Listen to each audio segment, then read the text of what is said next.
Welcome to Books on Air, the podcast that tells the story behind the book.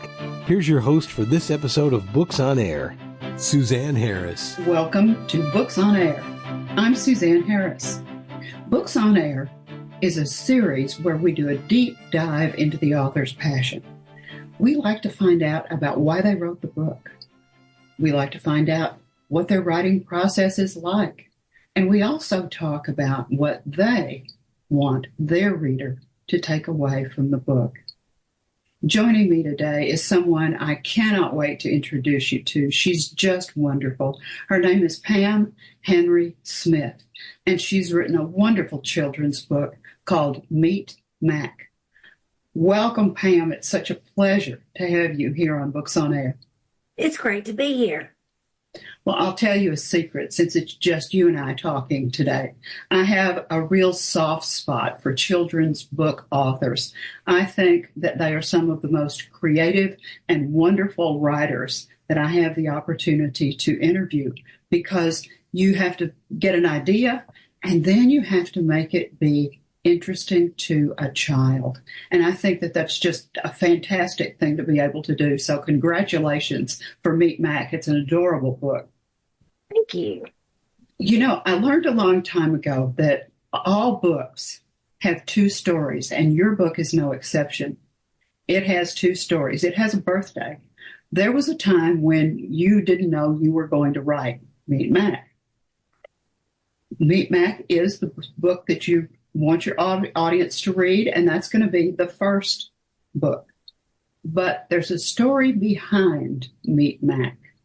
Tell me how that all came about. How did you decide to share that story with the world? It all started when I was teaching fourth grade at Moody Elementary in Whitehall, Arkansas. And I was the literacy teacher. I was teaching little fourth graders how to write stories. And I believe that a teacher has to model. That's the whole thing in teaching. You have to model and you have to be interesting. Boring is just not a part of my classroom.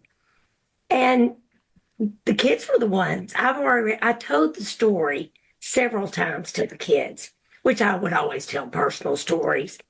And I told them about Mac and some of the things that he did, and they were just mesmerized. So when we said, you know, what are we going to write about? And I said, well, write about something that you've experienced. And they said, well, what are you going to write about? And I said, well, I don't know. And then everyone said, write about your bird, write about Mac. And so that's how it came about. And of course, I also had some wonderful memories with my grandparents. And so I wanted to include that too. And I've always instilled in my kids at school and my own kids. Grandparents were a big part of my growing up. And this was just one true story that I had with my grandmother. I think that's one of the things that's so wonderful about the book is that it is based on a true story about a real bird. I mean, Mac was a real bird. Let's give our viewers a little bit of an overview of what the book is about. The book is about growing up, getting a parrot. My dad surprised us with a parrot. And I had asthma, so I couldn't play with the dog like everybody else could. So I thought, well, you know, the parrot will be mine. And I watched Grammy. She was very close to the parrot, and I wanted to be just like her. I wanted to be able to do the things that she did. Well, we had Mac doing all kinds of funny things. And we would move him from room to room. And so it was basically telling a story about how a bird got close to a family. It drove some of the family crazy. They ended up getting rid of the bird for a period of time. And then something very special happened. Something very special happened, and it was very unique. And the bird comes back into their life in a certain way, and it's just special. And Mac did remember everything. You know, I think that children's books like that are special in themselves, because what happens when someone takes a children's book, and what age group do you think MAC is for?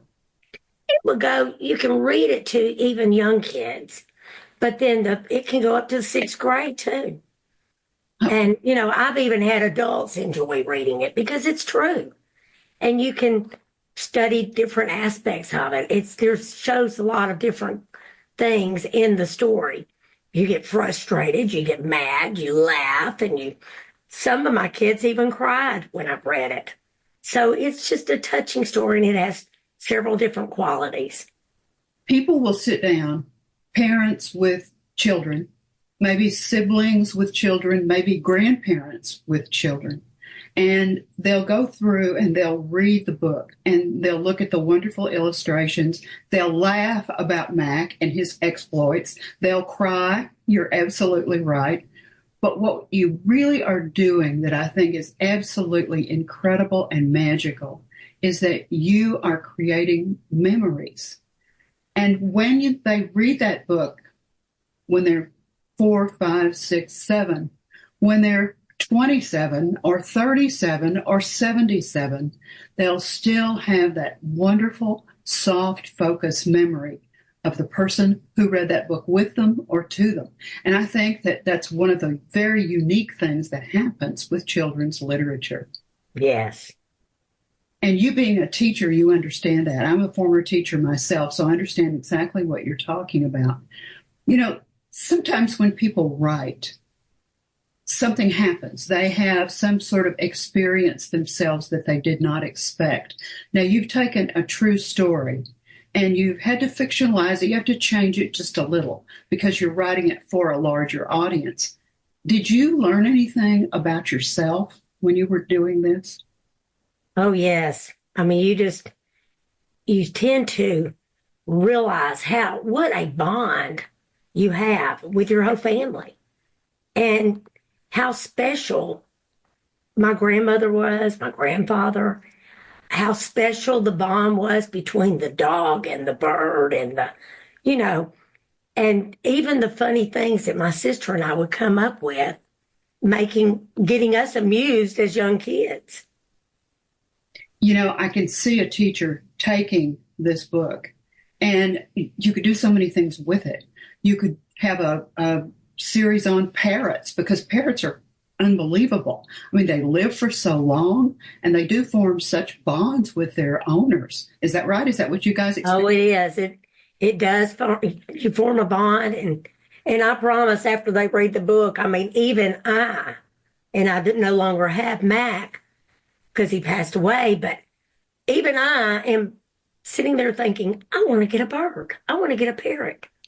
I mean, and I promise you, by the time any kid reads it, they're gonna want one too. And it was the best gift that my dad ever gave my grandmother. And it was something that lasted for a long time. How long did Mac live? 62. 62? We think he was like 62 years old. Wow. I'm not really sure on that, but he was very old. I had heard that parrots had a really long lifespan. What kind of parrot was he? It was an Amazon parrot. And he was beautiful. Now, you're going to read in the story, he went through a sad time. He was very vibrant and outgoing, and he would say anything to anybody. And then as the years go by and we had to get rid of it, he went through a really sad stage. And then the reunite, which I don't want to tell everybody about because I really do need to read the book, but what the bird went through. And we learned that it's in studying parrots. When we were doing the book, I did do a little unit on parrots. We checked into it. Parrots are just like regular people. They get depressed. They have anxiety. Everything that we have, they have it too. And it was really neat to let the kids learn that. Plus, they have more compassion for animals. After you read a book about an animal that's true, it makes them think about that. I think it also expands the idea of a child because often we get so caught up with dogs and cats, because almost everybody has a dog or a cat or something like that. And so sometimes we forget about some of those other pets. And I think a parrot would be an extraordinary experience for a child. Yes. And who knows, I might end up buying one. I don't know. I have been looking. Have you really? I really have. My kids are going, oh, Mom, do you really? You know how much trouble it is? And I said, yeah, I do. But I also know how much fun they were. And a lot of things, the most trouble is the most fun. Having to go through trouble taking care of something, it means more to you. How hard was it for you to take all of the adventures that Mac went through, to think about putting that in some kind of order and to think about putting it into a book in a way that other people would understand it and would recognize how wonderful and special he was? Because taking something that's happened to you in life sometimes is hard to fictionalize, if you'll pardon the use of that word with your story. Well, we knew of, my sister and I sat down a long time ago and were talking about different things that we had used to do with Matt. I'd put him on the patio and he would yell out at people. And then he would also talk to the dog and say funny things. So I kind of just wrote down several things. And in fact, the hardest part was leaving out which one was I going to leave out, because you can't put everything in it. Well, that leaves Mac too. That makes me think it's going to be Meet Mac, and it's going to be more adventures of Mac. It could be. It could be. Now, this is your first book, right? Yes. Do you think you're going to write some more? I hope I do. I get overwhelmed. I stay pretty busy anyway, but I get overwhelmed thinking, which book am I going to do? Because every one of my stories started out in the classroom as my kids were writing their stories every year. And I just did it with them.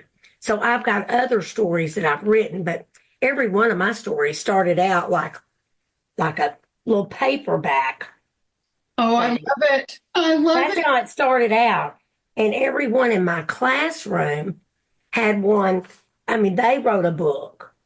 And we all, so every year, so I've got other ones. I've got one that started on a gerbil that got lost in the school. And then I've got one about my parakeets that the kids forgot to close the cage and they were out in my classroom the next day. So funny little stories that, yes, I'm thinking I am. I'm just got to decide which one I'm going to do.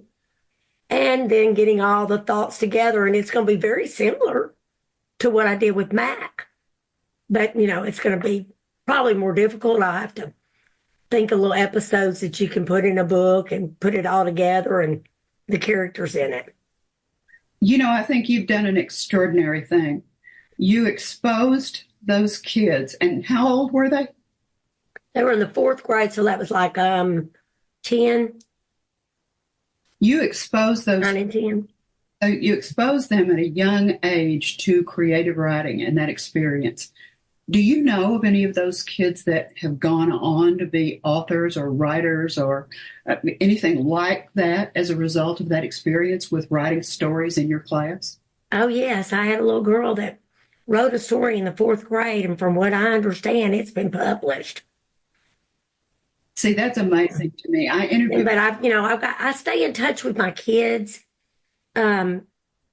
mostly after they've graduated and everything. I've stayed in touch with one. I have a few that became doctors, and they've even asked me, "Did you ever publish that book?" And so now I'm going back and saying, "I did it. Y'all gonna have to get the book. I did the book that I actually wrote it while they were with me." So that makes it even more special. Oh, yes. If they were in yes, that does make it even more special. And I was an English teacher too, and I have often wondered, I taught high school. So, your kids you're not as close to your kids after you have them in high school. Right. Yeah. But it was always really interesting. You have some kids who seem to have that spark, that whatever it is that's indefinable about being able to write, because there's something that happens in our brain that either allows us to do this writing or not. I mean, it's just kind of an amazing quality. Is that what you found as well with it? That's right. And it's important to them. Yeah. And, like I say, the modeling is very important, getting close to your kids. We did not write the whole book in one day. I mean, we spread it out over months.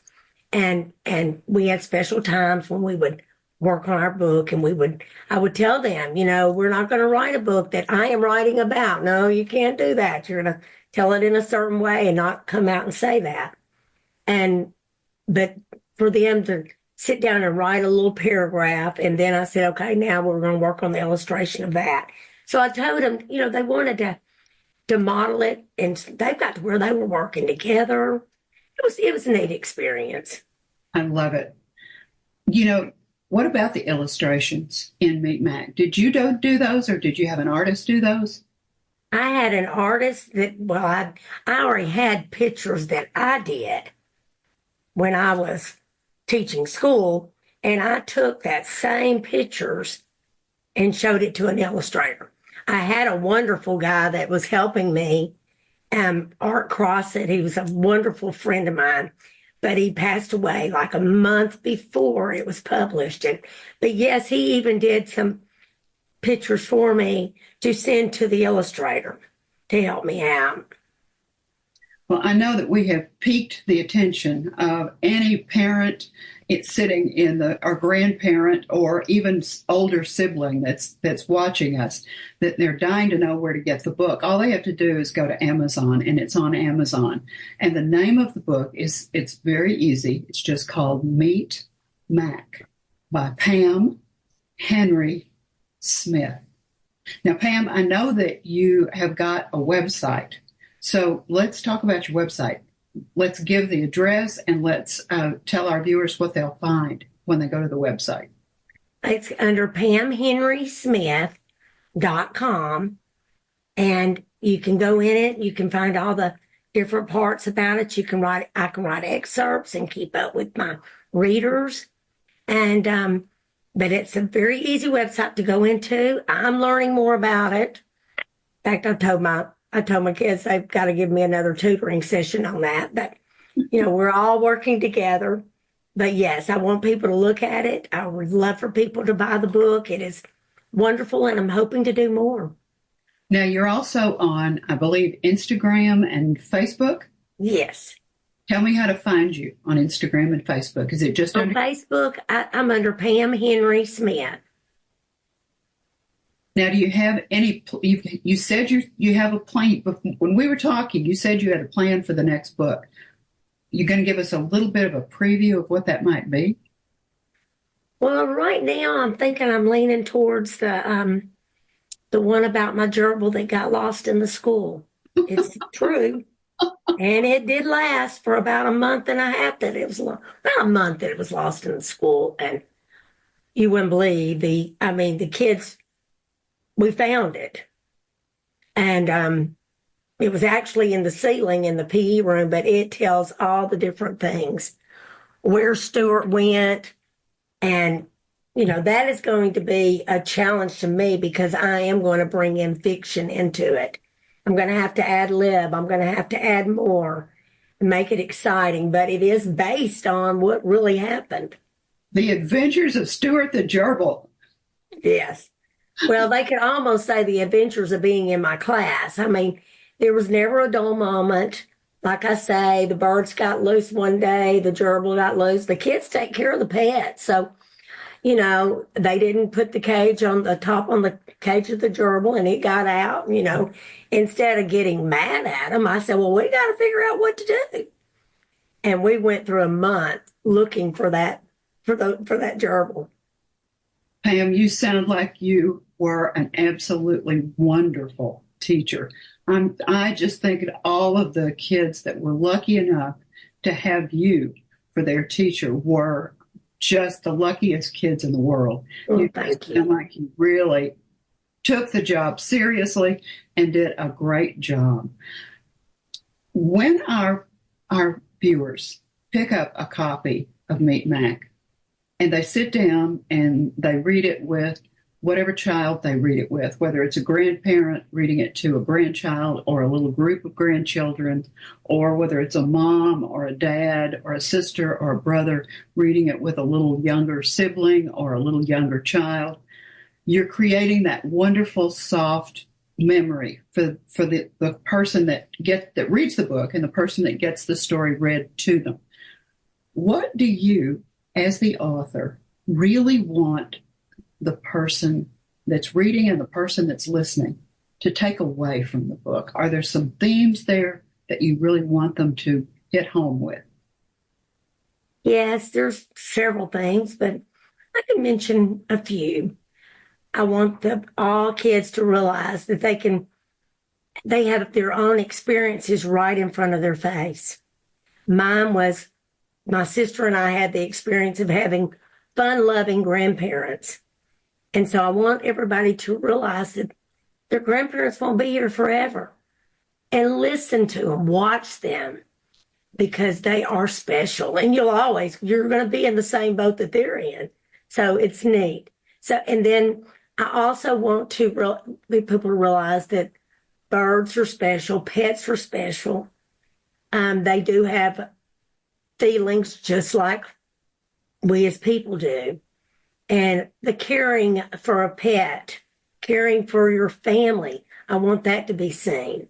I also want everybody to realize I came from a divorced family, and I was so close, never thought of it as being in a bad situation because I had great parents. I almost, I felt like I almost had double of everything. So it was really neat. But the love and compassion that you can find in an animal and to a close family, always realize that true experiences can make you. Pam, thank you so very much for being my guest today on Books on Air. It's been such a pleasure to meet you, and thank you so much for sharing wonderful Mac with us in your book, MEET MACK. It's just been delightful. Well, I hope y'all go out and buy a book. It's a great story. Thank you for joining us today here on Books on Air. Remember, you can pick up a copy of MEET MACK at Amazon.com. You can also see us on Authors and Experts right there. So we will really look forward to seeing you next time. And remember, keep reading, keep writing, and keep telling your own stories. Thanks so much for being with us today.